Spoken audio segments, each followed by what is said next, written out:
ఎప్పుడు సంపద కలిగిన అప్పుడు బంధువులొత్తురు అది ఎట్లన్నాను. తెప్పలుగా చెరువు నిండిన కప్పలు 10,000 చేరు గదరా సుమతి. అబ్బబ్బబ్బా, ఏమిటండి మీరు ఎప్పుడు గదరా సుమతి పదరా సుమతి అంటూ ఈ ఓల్డ్ ఫ్యాషన్ కవిత్వం. ఏమండి, నాకు చిన్న డౌట్ అడగనా? అడగండి. ఐ లవ్ యూ తెలుగులో ఎలా రాస్తారండి? ఏమండా, మీ చదువు మరీ శృతి మించి రాగా కనపడుతున్నట్టుంది. ప్లీజ్ రాసి చూపించండి.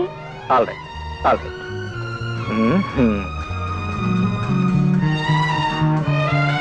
నేను నిన్ను ప్రేమిస్తున్నాను. నేను నిన్ను ప్రేమిస్తున్నాను. ఎంత ధైర్యం! పాఠాలు చెప్పమంటే లవ్ లెటర్స్ రాస్తారా? ఇదేమన్యాయం, ఇలా చక్రం తిప్పేశారు. లేకపోతే రాత్రికి అర్థం ఏంటండి? మీరే కదండి రాయమంది. నేనా? అవును. ఉండండి, మా డాడీతో చెప్పి మీ సంగతి తేల్చేస్తాను. ఏమండి సంజయ్ గారు, సంజయ్ దేవ్ గారు, ఇది చాలా అన్యాయం. అసలే కష్టాల్లో ఉన్నాను, చాలా ఇబ్బందిగా ఉంది. Please please. ఏమిటో పిల్ల జరిగిపోయింది. అయితే ఉద్యోగం పోయినట్టే, ఉద్యోగం పోయినట్టే. అబ్బాయి గారు, మిమ్మల్ని పెద్దయ్య గారు పిలుస్తున్నారండి. పెద్దయ్య గారా? అవునండి, చాలా కోపంగా ఉన్నారండి, మిమ్మల్ని అర్జెంట్ గా రమ్మంటున్నారండి. గోవింద గోవింద. బావయ్య, నీ సంగతి నాకేం నచ్చలేదయ్యా. అదండి, అది అది ఇది అంటూ నీళ్లు నవ్వుతే నేను ఒప్పుకోనయ్యా. ఇందులో నా తప్పేం లేదు సార్. ఆవిడ వారే, ఇందులో అమ్మాయి ప్రస్తావన ఏముందయ్యా? ఏముంది? ముందు వారే రాయమన్నారు సార్. ఏం రాయమందయ్యా? ఏం రాయమంది? I love you. దీని తెలుగులో ఏమంటారో రాయమన్నారు సార్. ఆహా, వ్యవహారం అంతవరకు వచ్చిందన్నమాట. ఆవిడ రాయమంది, నువ్వు రాశావు, అంతేనా? రాయడం వరకేనా, లేకపోతే మనస్ఫూర్తిగా అనుకోవడం వరకు కూడా వచ్చారా? సంజ, తప్పు నాదే డాడీ, నేనే రాయమన్నాను. ఓహో, ఓకే ఓకే. అమ్మాయి తప్పు ఒప్పేసుకుంది కదా, ఇక నీకేసి కొట్టిశానయ్యా. ఇవాళ 1వ తారీఖు కదా, నీ జీతం తీసుకో. Thanks thanks. బాగా ఆలోచించే చేసావు అమ్మాయి తప్పు. Yes daddy. అతను మంచి చెడ్డలు, ఆస్తిపాస్తులు. What nonsense! అవన్నీ ఈ రోజులో ఎవరు చూస్తున్నారు డాడీ? అది కాదమ్మా. డాడీ, నా సంగతి మీకు బాగా తెలుసు.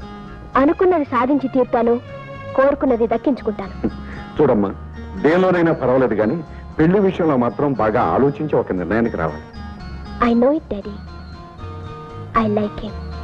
I love him. Okay okay. నేనేదో అతను ట్యూషన్ ఫీజు ఇద్దామని గంభీరంగా నటించి పిలిపిస్తే దొంగలిద్దరూ అసలు విషయం బయట పెట్టేశారన్నమాట. You like him, I also like him very much. వెంటనే పెళ్లి ముహూర్తం పెట్టించేస్తానమ్మా. డాడీ,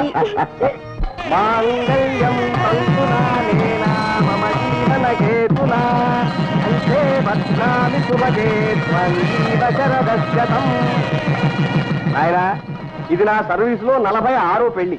మీ దాంపత్యం 10 కాలాల పాటు లక్షణంగా వర్ధిల్లుతుంది. Good morning sir. Good morning, good morning. Meet my son in law mister Shekhar. Is mister Venkateswararao, general manager here. Mister Venkateswararao, ఇవాళ నుంచి మీకు, నాకు, మన ఫ్యాక్టరీకి, మా ఇంటికి కొత్త యజమాని వచ్చారు. ఇక నుంచి ఫ్యాక్టరీకి సంబంధించిన నిర్ణయాలన్నీ వారే తీసుకుంటారు. Okay sir. ఉన్నపాటి నేను ఎంత బాధ్యత మోయగలనా? నీకంటే ముసలాన్ని ఇంతకాలం నేను మొయలేదటయ్యా. అల్లుడు వచ్చిన తర్వాత కూడా ఆ మాత్రం విశ్రాంతి తీసుకునే హక్కు నాకు లేదా? సార్, నా విషయం ఇక నువ్వేం చెప్పొద్దు. Please take your seat. పద.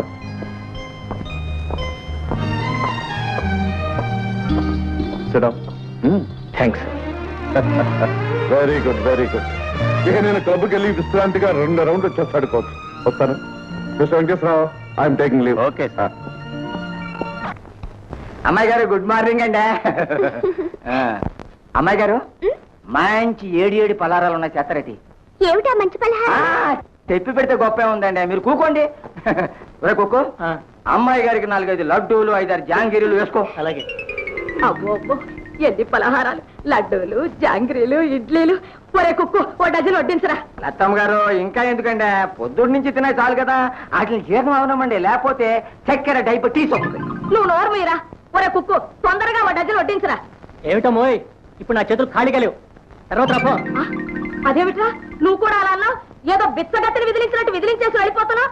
నిన్న గాట మన వచ్చిన పోలేరమ్మకి కుంభం తోడినట్టు కూర్చోబెట్టి వడ్డిస్తున్నారు. ఏమిటి కూర్చో? అమ్మాయి గారు మీరు ఊరుకోండి, పాపం పెద్ద ఆవిడ గుండె జబ్బు రక్తపోటు. ఏమన్నావు?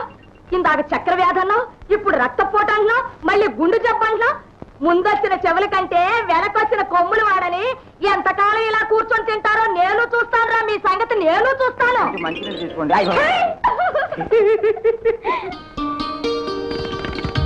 సంధ్య సంధ్య వచ్చేసారా? ఏంటి ఇంకా నీ అలంకారం పూర్తిగా లేదా? ఇదిగో 1 minute. కమాన్ స్పీడ్ అప్. రెడీ.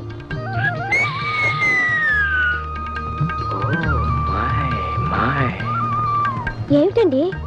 ఏం లేదు, ఇవాళ మనం సినిమాకి వెళ్ళటం లేదు. ఏ ఇంత అందమైన బొమ్మను ఎదురుగా పెట్టుకుని ఆ సినిమా బొమ్మలు ఎవరికి కావాలి? నీ కళల్లోకి చూస్తే ఇక్కడే కూర్చో. సరే సరే, మీ పెళ్ళాన్ని మీరు పొగుడుకోవటం గొప్ప. పదండి. నీకు జోక్ చెప్తాను, ఆ చెవిటి పారి. నవ్వాలి గట్టిగా నవ్వు, జోక్ నాది కదా, నవ్వు వచ్చినా లేకపోతే నవ్వాలి. మా జ్యోతి జ్యోతి జ్యోతి డియర్ కమా కమ కమలా. అరే ఇదేంటమ్మా ఇంకా ఇలాగే ఉన్నాయి మా? నువ్వు అర్జెంట్గా వెళ్ళి డ్రెస్ మార్చి రావాలి. Come on no time, speed up speed up. ఎక్కడికి? ఏం లేదమ్మా, నువ్వు నేను మీ వదిన కలిసి సినిమాకి వెళ్తున్నాం. English cinema, to serve with love, to serve with love. నేను ఎందుకన్నయ్యా, మీరిద్దరే వెళ్ళండి. అదేం కుదరదు, నా బంగారు చెల్లి లేకుండా నేను సినిమాకి వెళ్తానా? కమాన్ అయితే నేను కమాన్ 5 minutes ఓన్లీ 5 minutes.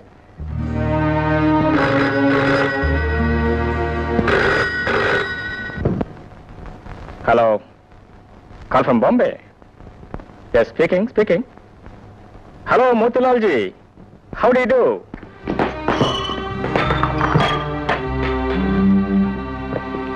ఏమిటి సంధ్య, ఏమిటి అంతా? ఏమిటి నగలు తీసిస్తున్నావు? నేను సినిమాకు రావడం లేదు. హే, నేనెందుకు? మీ అన్న చెల్లెలు ఇద్దరు వెళ్ళండి. అదే ఏమిటి మరి చిన్నపిల్లలాగా ఏదో మనతో పాటు సరదాగా సినిమా చూస్తుంది కానీ పిలిచాను, ఆ మాత్రాన్ని కలగాలండి. అదే మీకు అర్థం కాలేదు. భార్య భర్తలిద్దరూ అన్యోన్యంగా వెళ్ళాలని బయలుదేరినప్పుడు ఆనుకున్న పుడకలాగా ఆవిడెందుకు? సినిమా హాల్లో మనం ఏమైనా రొమాన్స్ చేయబోతున్నావా? చేయకపోతే మాత్రం మన మధ్య మూడో మనిషి ఉంటాం నాకు ఇష్టం లేదు. I want privacy. All right, నీకు అంత ఇష్టం లేకపోతే మా చెల్లెని రావద్దని చెప్తాను. ఓకే, రా వెళ్దాం. ఇప్పుడు చెప్తారండి, అక్కడికి మీరేమో పెద్ద ప్రేమ గల అన్నయ్య అయినట్టు, నేనేమో బ్రహ్మరాక్షస అయినట్టు. మీరెళ్ళండి. బా సంధ్య, ఈ మాత్రం చిన్న విషయానికి ఎందుకంత పెద్ద రాత్రం చేస్తారు? నా మాట వినరా? Please leave me alone.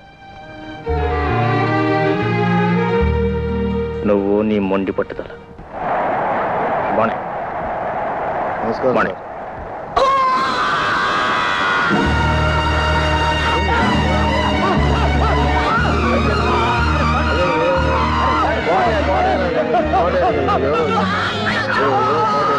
Ambulance కోసం ఫోన్ చేయండి. Ambulance.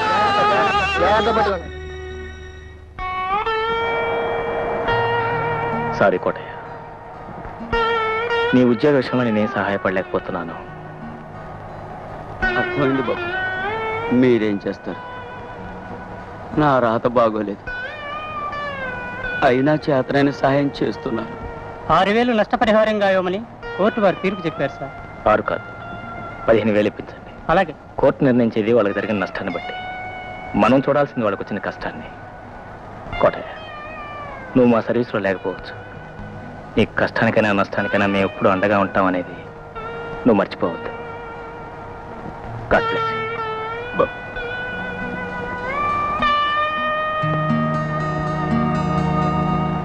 Please checkup. Okay sir. Good morning sir. Morning sir. Hello మీకోసం ఎదురు చూస్తున్నాను. ప్లీజ్ చేయడం ప్లీజ్. మీరు కొన్నట్టు క్యాష్ రెడీ చేశాను, తీసుకోండి. Thank you very much. ఈ రోజు మీరు డబ్బు ఇవ్వకపోతే చాలా ఇబ్బంది పడేవాళ్ళం. ఖాళీ పెట్టించారే?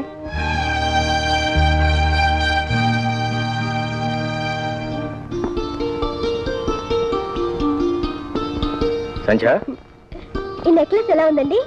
బాగుంది. నాకు చాలా నచ్చింది. Beautiful design. అది సరే, బ్రీఫ్ కేసులో పెట్టిన డబ్బు నువ్వేమైనా తీసావా? తీసా. చూశాను. అది పెట్టేగా నెక్లెస్ కొన్నాను. ఏంటి అది ఆఫీస్ డబ్బు. బాంబే పార్టీకి ఇవ్వాల్సి తీసుకొచ్చి ఉంచాను. ఆఫీస్ డబ్బని దాని మీద ఏమైనా ప్రింట్ చేసి ఉంటుందా? ఇవ్వాలంటే చెక్ ఇవ్వండి. ఆ మాత్రం తెలియకుండా తీసుకొచ్చి పెట్టా అనుకున్నావా? వాళ్ళ క్యాష్ ఇస్తానని మాట ఇచ్చాను. వాళ్ళందరిలోనూ నా తల కొట్టేసినట్టయింది. అయినా డబ్బు తీసే ముందు నాతో మాట చెప్పాల్సిన అవసరం లేదా? ఇదే నీ సొంత డబ్బు అనుకున్నావా? ఆఫీస్ డబ్బు. అవునండి, నా సొంత డబ్బే. ఆఫీస్ డబ్బు నా డబ్బు కాదంటారా? నాకు కావాల్సి వస్తే నీకు కావాల్సి వస్తే మీ డాడీని అడుగు, లేదా బ్యాంక్ నుంచి డ్రా చేసుకో. అడిగే అలవాటు లేదు, అవసరం లేదు. అయినా ఇంత చిన్న విషయానికి మీరు ఎందుకు అంత గొంతు చించుకుంటున్నారో నాకు అర్థం కావటం లేదు. చేసిన తెలివి తక్కువ పంచాలకు ఇంకా ఎందుకు బుకాయిస్తా? What happened? ఏమిటి హాట్ గా తప్పాలనుకుంటున్నారు? ఏమే చూడు డాడీ, నేను ఈ నెక్లెస్ కొనుక్కోవాలనుకున్నాను. బ్రీఫ్ కేసులో డబ్బు తీసుకుని కొన్నాను. తప్పే ఉంది? అది కాదండి, ఆ బాంబే పార్టీ వాళ్ళు క్యాష్ కావాలంటే నేను రెడీ చేసి ఉంచాను. అది తీసుకెళ్ళి ఖర్చు పెట్టేసింది. తప్పు కదా? తప్పే. నా డబ్బు నేను ఖర్చు చేయడం తప్ప డాడీ? తప్పే ఉందమ్మా. అది కాదండి, ఆఫీస్ డబ్బు నాకు తెలియ కూడా ఖర్చు పెట్టడం తప్పు కదా అంటున్నాను. తప్పే. చూడండి, ఇద్దరు కేసుల్లోనూ స్ట్రాంగ్ పాయింట్ ఉంది. పాయింట్ కూడా ఉంది. కూల్ డౌన్ డాడీ, మీరు ఎప్పుడు ఆయన్నే సమర్థిస్తుంటారు. రావయ్య స్వామి, రా.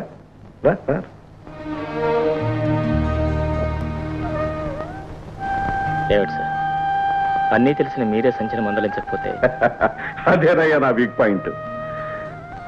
తల్లి ప్రేమకు నోచుకోలేని దురదృష్టాన్ని కప్పిపుచ్చటానికి అమ్మాయి ఏమడిగినా ఇచ్చాను, ఏం చేసినా భరించాను. అందుకేనయ్యా ఇలా తయారైంది. చూడు బాబు, సంజయ్కు నువ్వు భర్తవే కాదు, అప్పుడప్పుడు తండ్రి కూడా కావాలి. అమ్మాయి మాటకు నువ్వే ఆవేశపడితే ఇంకెవరయ్యా ఆమెను అర్థం చేసుకునేది? బాబు, నీలాంటి భర్త దొరకటం నిజంగా సంజయ్ అదృష్టం బాబు, సంజయ్ అదృష్టం.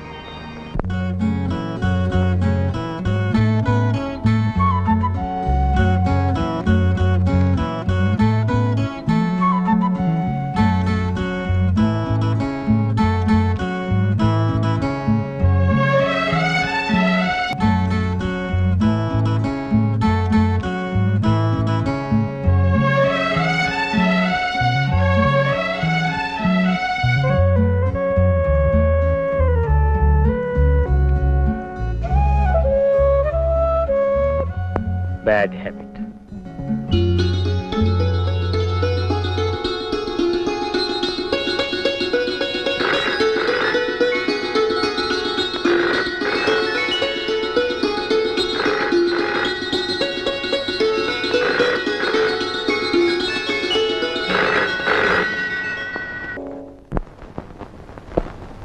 వదినా, ఈ నెక్లెస్ అయినా చూడు. ఇది కదమ్మా. ఏమిటమ్మా, ఏం జరిగింది? ఏమిటలా వెతుకుతున్నా? ఏదైనా కనిపించడం లేదేమిటి? ఏం లేదత్తయ్య, నా నెక్లెస్ డ్రెస్సింగ్ టేబుల్ మీద పెట్టాను, కనిపించడం లేదు. అమ్మో అమ్మో, అంత ఖరీదైన నెక్లెసే ఇంకా ఏం లేదంటావేమిటమ్మా? వదినా, నీకది చిన్న వస్తువేమో గాని దొంగతనం చేసిన వాళ్ళకది మహాప్రసాదం అమ్మా. చచ్చా, మన ఇంట్లో దొంగతనం ఎవరు చేస్తారమ్మా? అలా అనకమ్మా, పెద్దోళ్ళలోనూ చిన్న బుద్ధులున్న వాళ్ళు ఉంటారు. పోయింది చిన్నది చితకటి కాదాయే. అనుమానం రాకుండా ఉండాలే గాని వచ్చాక తీర్చుకోవడమే మంచిది. చూడమ్మా, నా పెట్టి కూడా తీసుకొస్తాను, నువ్వే స్వయంగా చూసుకో తల్లి. అదేమిటత్తయ్య, మీ మీద నాకు అనుమానం. అది కాదమ్మా, ఉండు. అమ్మ చెప్పింది నిజమే వదినా. కళ్ళ ముందు అంత పెద్ద నక్క అనిపిస్తుంటే ఎవరికైనా కక్కుర్తి పడాలనిపిస్తుంది. అంటే ఆ పని నేను చేశానేనా మీ ఉద్దేశం? బాగుంది వరస. నువ్వెందుకు భుజాలు తడుకుంటావు? వేలెత్తి నేను చూపించానా, నోరెత్తి నీ పేరన్నానా? మీ మాటల్లో అర్థం తెలుసుకోలేని మూర్ఖురాలి కాను.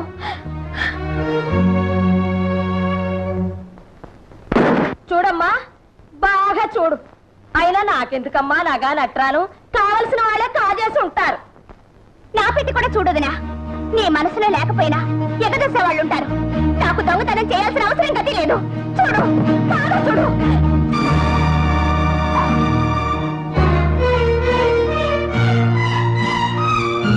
చేసిందంతా చేసి ఎంత నంగనాచి కబుర్లు చెప్తున్నావమ్మా? సూరమ్మ గారు, జ్యోతి, మా అమ్మ మీద ఎందుకు అలా కళ్ళెర చేస్తావు? నువ్వే తీపోతే నీ పెట్టులోకి ఎలా వచ్చింది? అయినా పుట్టుకతో వచ్చిన దిక్కుమాల బుద్ధులు ఎలా పోతాయి? అత్తయ్య, ఏమిటా మాటలు? జ్యోతి ఎవరనుకుంటున్నారు? ఈ ఇంటి ఆడబడుచు. చస్తే అలాంటి పని చేయదు. నాకు ఆ నమ్మకం ఉంది. కల్లారా కనిపించిందల్లా నిజమని నమ్మక్కర్లేదు. మీరు వెళ్ళండి. సరే, మనకెందుకులే అమ్మా, పోదాం పద.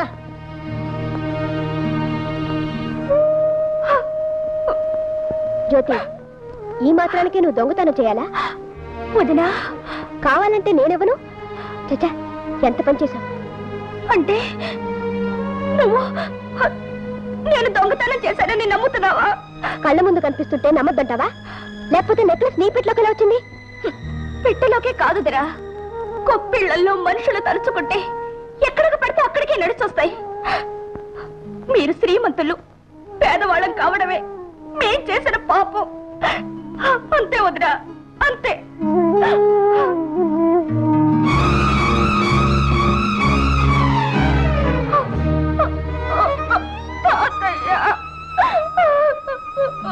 విన్నానమ్మా, అంతా విన్నాను. అర్హత లేని చోట ఉండడం మనది తప్పు కాని వాళ్ళది కాదమ్మా.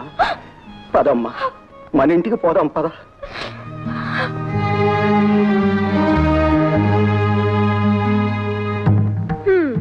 విరగడైపోయింది. అబ్బా, అంతా నువ్వు అనుకున్నట్టే జరిగిందమ్మా. బ్రహ్మాండమైన ప్లాన్ వేశావు. నెక్లెస్ తీసి దాన్ని పెట్లో వేసావు, దొంగతనం అంటగట్టేశావు, వాళ్ళంతా వేశావు. లేకపోతే వీళ్ళింట్లో తిష్ట వేసి మన మీద పెత్తనం చెలాయిస్తారా? వీళ్ళంతూ చూడకపోతే నా పేరు సూరమ్మే కాదు. అబ్బా, మా అమ్మ ఎంత మంచిదో.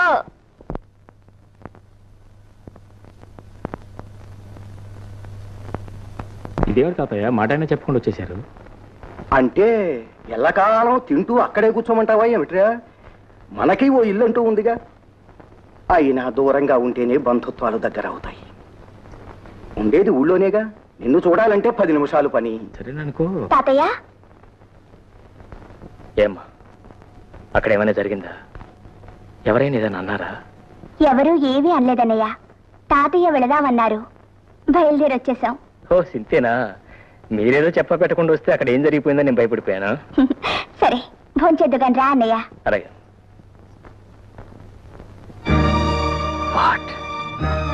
నా చెల్లెలకి దొంగతనం వంట కట్టారా? అవును బాబు, ఆ రాకాసి సూరమ్మ నోటుకొచ్చినట్టల్లా వాగిందండి.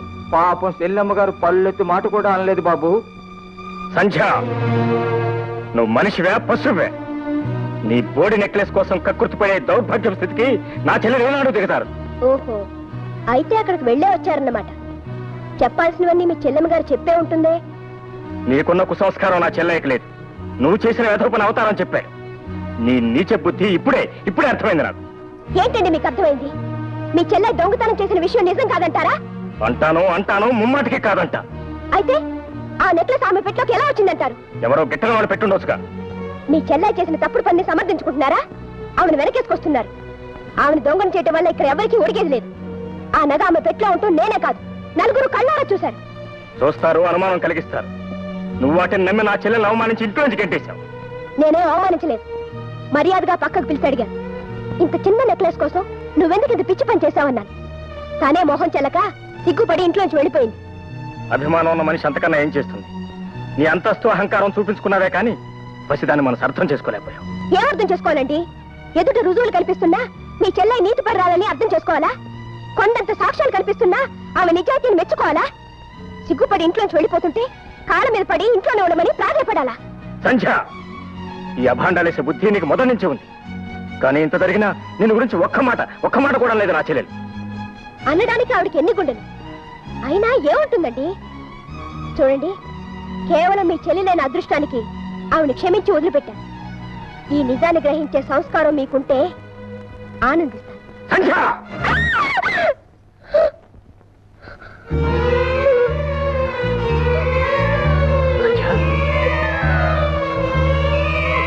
సంధ్య, సంధ్య, సంధ్య, ఏమైంది సంధ్య? కంగ్రాచులేషన్స్, మీరు తండ్రి కాబోతున్నారు. Thank you very much for the good news. వస్తానండి. Thank you.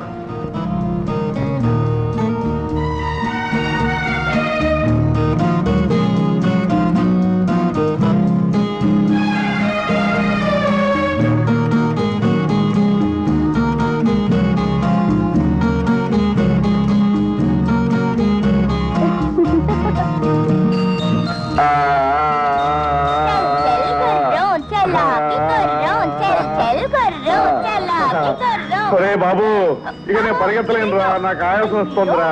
అరే చూసారా మామయ్య గారు, నా మనవడు పుట్టి నన్ను గుర్రాన్ని చేశాడు. నా మనవడు ఎప్పుడో చేశాడు. చూడండి, కొత్త తరం వస్తే పాత తరం తల వంచక తప్పదు. మరి నాలుకాలతో నడవలసిందే. బాబుదంతా అచ్చు మా వదిన చురికే. చురుకుదనం వాళ్ళ అమ్మదొచ్చిన స్వభావం మాత్రం వాళ్ళ నాన్నదొస్తే మాకు క్షేమం. అంటే నా స్వభావం వల్ల మీరంతా బాధపడిపోతున్నారా డాడీ? అబ్బే, నాకెందుకమ్మా బాధ? ఏమ్మా, నీకన్నా బాధగా ఉందా? అబ్బే, నాకేం బాధలేదు. ఏం బాబు నీకు? నాకేం లేదండి. ఏం మామయ్య గారు మీకు? పసిబిడ్డ గుండెల మీద తల్లితే మాత్రం నొప్పి పెడుతుందా బాబు? చూశావమ్మా, బాధను కూడా ఆనందంగా స్వీకరించే ఇంతమంది మంచి వాళ్ళ మధ్య నీకు నీ బిడ్డ ఆనందానికి ఎప్పుడు లోటు రాదమ్మా. ఇటువంటి